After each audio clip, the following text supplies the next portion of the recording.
नमस्कार, मैं भाऊ तोरसेकर, प्रतिपक्ष में आपका स्वागत है। दोस्तों, आज मैं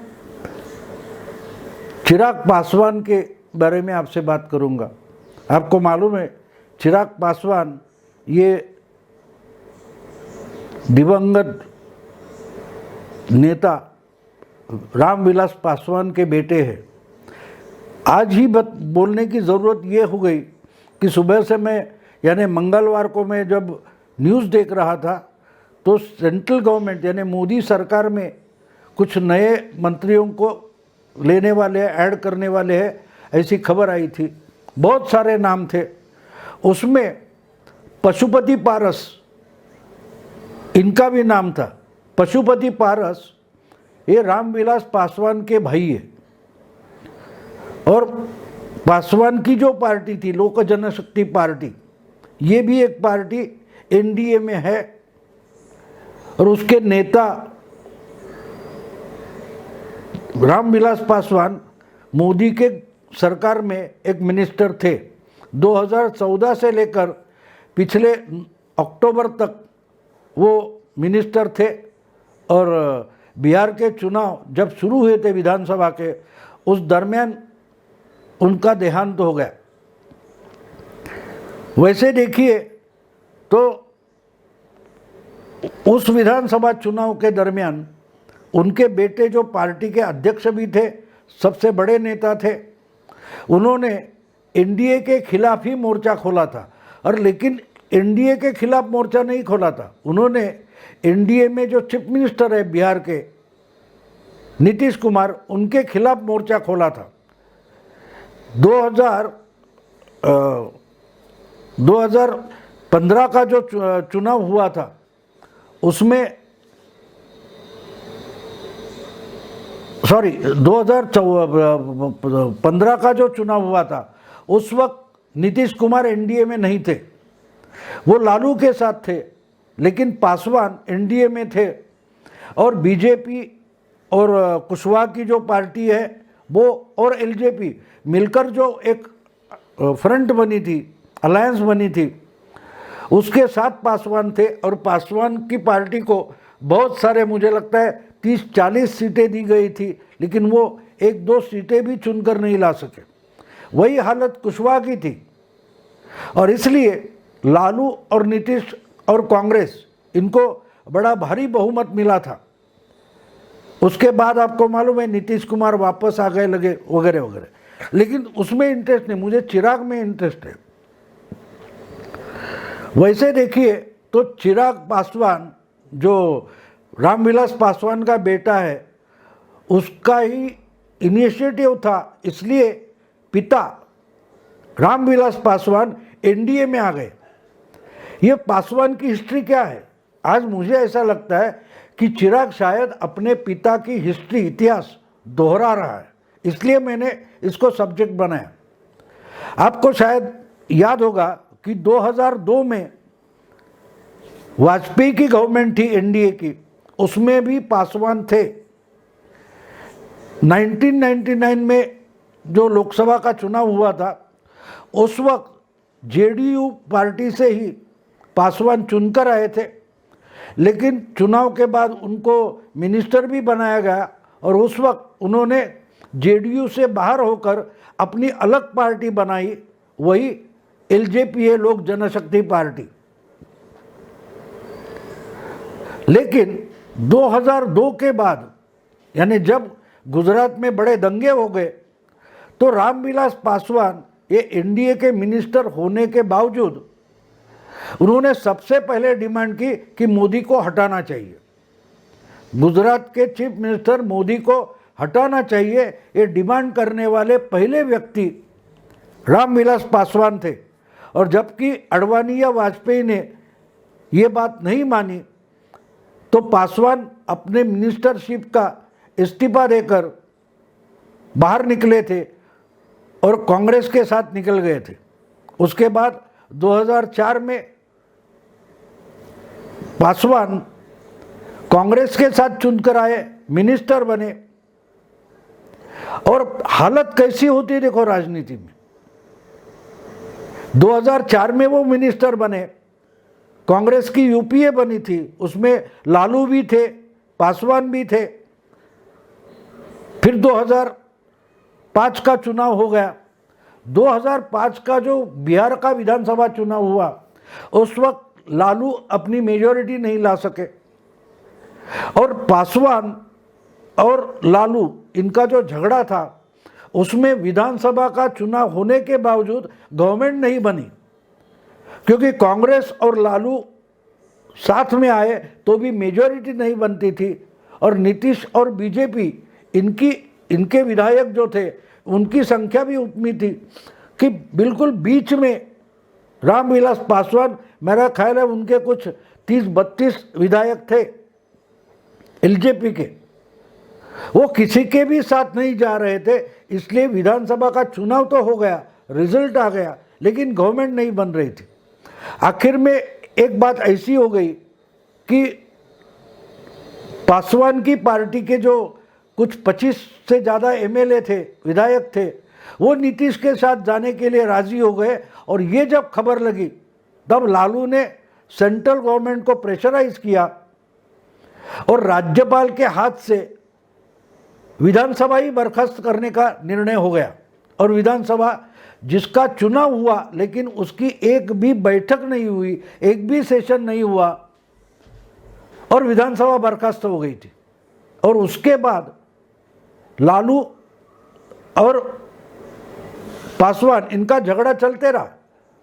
2005 से लेकर 2009 तक ये झगड़ा चालू रहा, और बीच में 6 महीने के बाद बिहार का चुनाव हुआ। तब नीतीश और बीजेपी, इनको बहुमत मिलकर वो तो सत्ता में आ गए, छुटपुट थोड़ा सा बहुमत था, लेकिन उनकी सरकार बन गई। इससे फिर पासवान और लालू इकट्ठे हो गए, और इनको इतना अहंकार था कि 2009 का लोकसभा चुनाव आया, तब ये दोनों ने, लालू और पासवान, इन्होंने बिहार की 40 सीटें आपस में बांट ली और कांग्रेस को कुछ भी सीटें देने से इनकार कर दिया।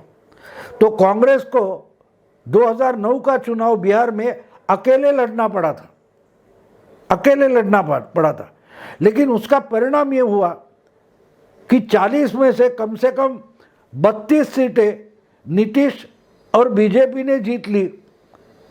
लालू ने तो 4 या 6 सीटें जीत ली। पासवान तो खुद की कॉन्स्टिट्यूंसी में हार गए, अपने चुनाव क्षेत्र में भी हार गए। मेरा ख्याल है हाजीपुर कोई कॉन्स्टिट्यूंसी है, जहां 1977 में उन्होंने रिकॉर्ड किया था, वही सीट पासवान खुद हार गए 2009 में। और उसके बाद राजनीति से मानो उनका नाम ही अलग थलग हो गया, कोई उनको पूछ नहीं रहा था। 2009 से लेकर 2014 तक ना लालू पूछ रहे थे, ना कांग्रेस पूछ रही थी, क्योंकि खुद पासवान अपनी कॉन्स्टिट्यूंसी में, चुनाव क्षेत्र में हार गए थे। और फिर आया 2014 का चुनाव, तब पासवान के बेटे चिराग मोदी से जाकर मिले और उन्होंने एनडीए के साथ जाना तय किया। इसका कारण ये था कि 2014 का चुनाव आ गया था, तो नीतीश को अहंकार हुआ था कि अभी बिहार में मेरा ही नाम चलता है, तो मैं तो मोदी को नहीं होने दूंगा। यानी जो गलती 2002 में पासवान ने की थी, वही गलती 2014 में नीतीश ने कर दी, और पासवान के लिए एनडीए में आने का रास्ता खुल गया।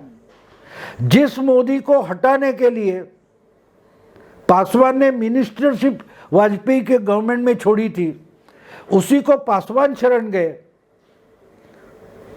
और 2014 में वो मिनिस्ट्री में आ गए। तो ये सब हिस्ट्री में आपको इसलिए बता रहा हूं कि बिल्कुल उसी ढंग से उनका बेटा चिराग पासवान राजनीति कर रहा है। लालू के साथ झगड़ा है, इसलिए पासवान जॉर्ज फर्नांडिस नीतीश के साथ रहे, फिर नीतीश के साथ झगड़ा है इसलिए अलग हो गए, फिर लालू के साथ गए, फिर लालू के खिलाफ गए।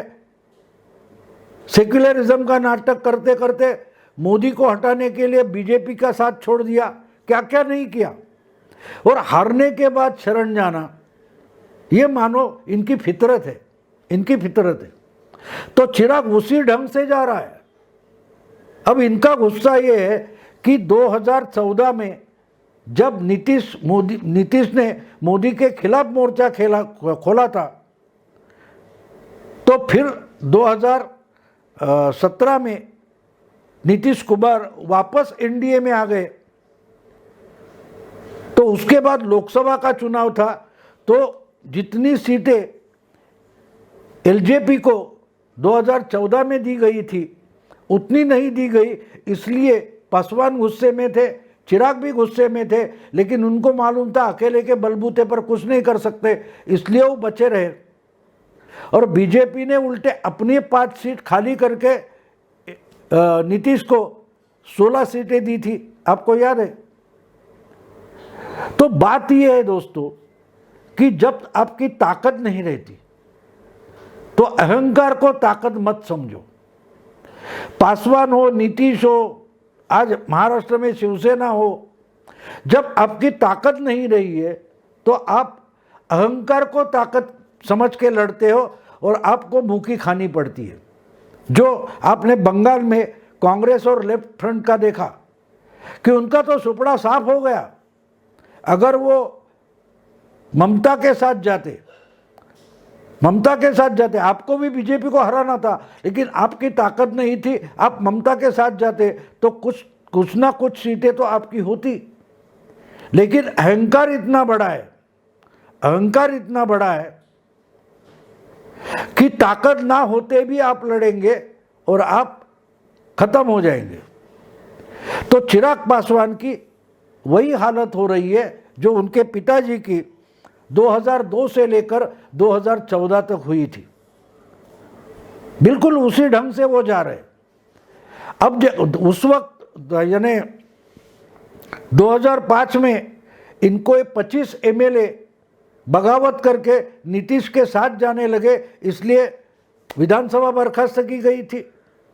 आज पासवान के भाई यानी चिराग के चाचा खुद बगावत पर उतर आए हैं और अब उनको मिनिस्टर होने का चांस मिल रहा है।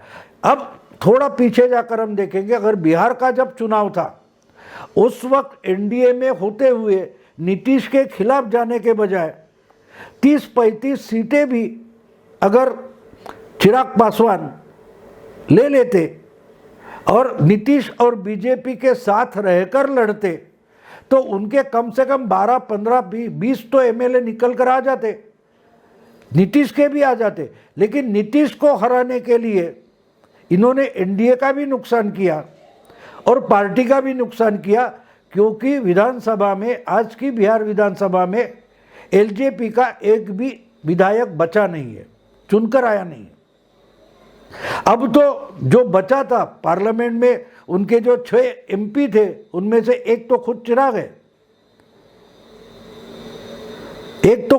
है, लेकिन 5 जो एमपी बचे थे वो तो इनके चाचा के साथ चले गए और अब चाचा को ही मिनिस्टर बनाया जा रहा है।